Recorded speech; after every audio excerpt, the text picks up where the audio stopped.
Avoir un salaire et une vie un peu plus assurée, ou se lancer dans ce que l'on rêve de devenir. Solanine évoque avec hargne, frustration, colère, joie ou encore acharnement, la passion que nous sommes capables de vivre pour réaliser nos rêves.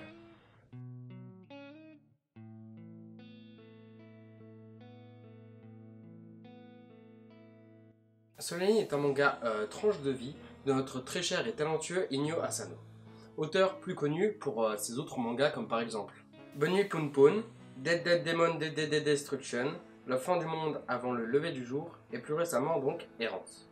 Et je dois dire que désormais Solanine fait partie de mes mangas favoris parce que à la lecture, dans les premiers chapitres, ça peut sembler un peu long, un peu lent à démarrer, mais bon sang, tu te prends une sacrée claque en pleine face. Incroyable.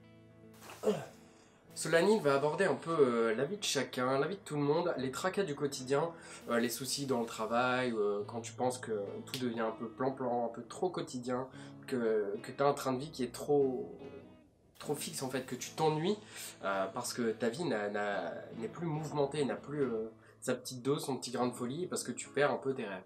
Et ça, c'est un sujet assez sensible à aborder. Meiko Inoue est une lady office à Tokyo, qui est d'abord originaire, pas vraiment de Tokyo, mais plus de la campagne. Hein. Et elle vit avec son copain Naru Taneda. Lui vit principalement de petits boulots, mais il a une vraie passion dans la vie, quelque chose qui lui tient vraiment à cœur, c'est la musique. Donc il a un groupe, et lui joue de la guitare, et il chante. Et leurs trois amis qui sont avec eux sont aussi importants et essentiels à l'histoire que le sont les personnages principaux. Donc on pourrait presque dire que limite, on est à 5 personnages principaux.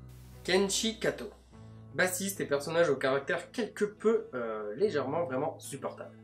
Il est en couple avec Ai, elle est la meilleure amie de Meiko. Et enfin, Jiro Tamade, le batteur et surtout grand ami de la bande. Il travaille dans la pharmacie de son père. Solanine n'est pas un méga shonen qui va nous faire 70 tomes, puisqu'à l'origine, Solanine en France était sorti en 2 tomes, qui sont aujourd'hui réunis en un intégral qui se trouve juste ici et qui est totalement sublime. Merci Kana pour cet excellent travail. A tout cela, on ajoute 2 chapitres supplémentaires et inédits, tout ça pour un prix de 19,90. Oui, c'est la première fois que je parle de prix vraiment en vidéo, mais pour vous dire à quel point en fait c'est peu cher. Et c'est très intéressant d'avoir un intégral comme ça, d'une très grande qualité, un peu plus haut qu'un format classique de manga, qui reste excellent. Inyo Asano. Vivre de petits boulots au quotidien et tout ça, c'est pas vraiment la vie rêvée. Mais tout le monde aimerait pouvoir vivre réellement de ses rêves. Ça, c'est une belle phrase. Bien souvent, une fois ce rêve atteint, on se sent quelque peu perdu, déboussolé, où on se dit, bah, et maintenant, qu'est-ce que je vais faire? Et c'est pourquoi, en fait, réellement, c'est vrai, la plupart des rêves, en fait, sont irréalisables. C'est pour ça que ce sont des rêves, parce qu'ils sont extrêmement difficiles à atteindre. Et c'est ça qui en fait un peu aussi la beauté de la chose. Et tout ça, c'est bien souvent irréalisable par manque de temps, les tracas du quotidien, tout plein de soucis, tout plein d'imprévus qui peuvent nous arriver dans la vie. Et ce que Solanine va nous mettre en avant, c'est que dans n'importe quelle circonstance, genre, fais-le. Just do it. Et Solanine, en soi, reste réellement une magnifique ode. Et je dis pas ça dans le sens où genre, manga, musique, une ode, trop marrant. Le titre de son manga a un réel sens, une réflexion. Mais tout ça, je vous laisserai le découvrir par vous-même en lisant ce tome, ou alors si vous l'avez déjà lu, n'hésitez pas aussi à me dire ce que vous en pensez, parce qu'à mon avis, on sera tous unanimes pour dire que ce manga est extraordinaire. Apprendre à traverser les épreuves de vie, savoir gérer ce que l'on va faire et savoir s'accrocher aux rêves des autres. Bon, du coup, vous l'aurez compris, là, le rêve, c'est de former un groupe de musique, ça, on l'a tous compris avec la présentation un peu des personnages.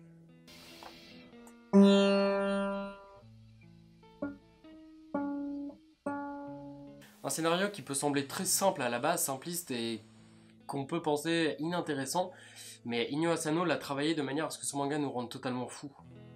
Et avec un peu plus de 460 pages, c'est la folie. Entre ascenseur émotionnel, l'envie de réfléchir à ses rêves et se dire que nous aussi, c'est possible. L'envie de crier au monde ce qu'on a envie de faire personnellement dans sa vie, de dire genre voilà moi c'est ça mon rêve et je ferai tout pour le réaliser, et quelque part un peu dire merde au monde, c'est un peu toute l'ode et la beauté que ce manga nous apprend en fait. C'est fou.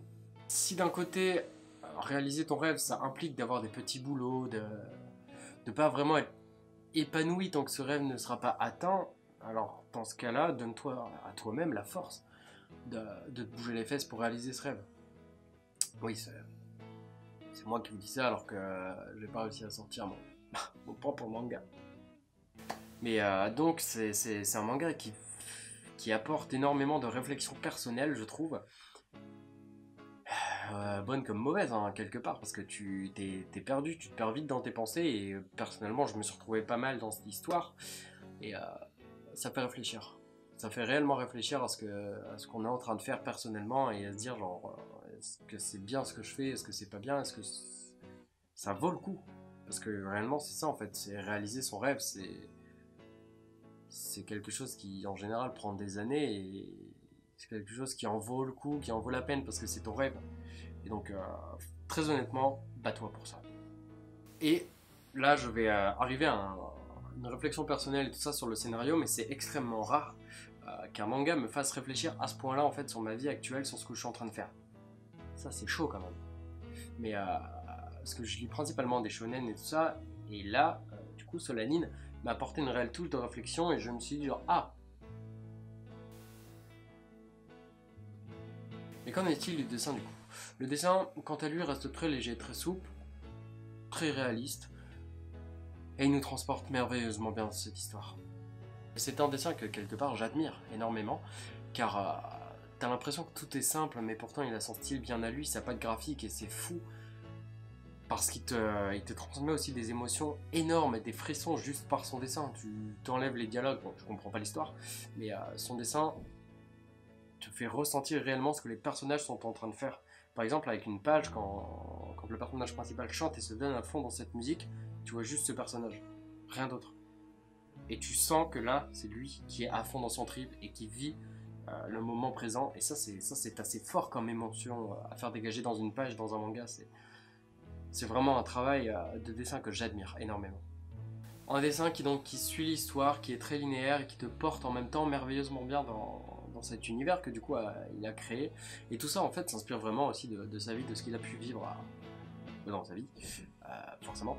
Et donc c'est fou de te dire que genre, ah, il y en a qui douillent pas mal, mais qui se bougent et qui ont réussi donc à vivre quelque chose pleinement et en étant totalement épanoui. Et là du coup tu te dis genre, moi aussi je peux le faire, moi aussi il faut que je me bouge. Et donc pour en résumer, son dessin pour moi reste aussi poétique que son histoire.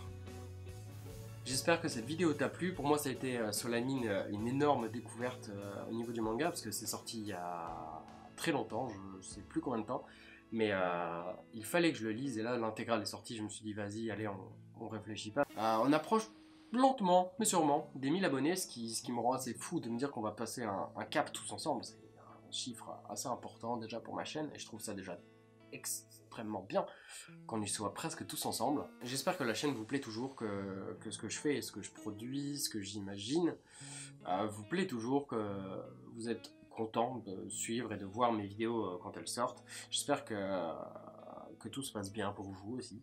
Et si vous avez quelques idées concernant certains mangas, certaines vidéos, que ce soit genre, ah bah tiens, je te vois bien faire de l'urbex, je sais pas quoi, n'hésitez pas, ça peut être marrant de faire des épisodes spéciaux où les abonnés me conseillent réellement de faire quelque chose en fait.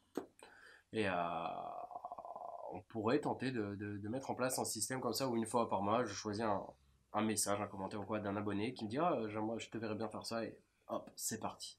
Du coup, si vous avez des idées, n'hésitez pas à les balancer. Je vous dis à très bientôt pour de prochaines vidéos. Moi pour l'instant je vais dormir. Bisous sur vos fesses, et n'oubliez pas, tenez à vos rêves et réalisez-les si vous le pouvez. Oh, fini sur une belle phrase en plus, c'est vraiment le top du top.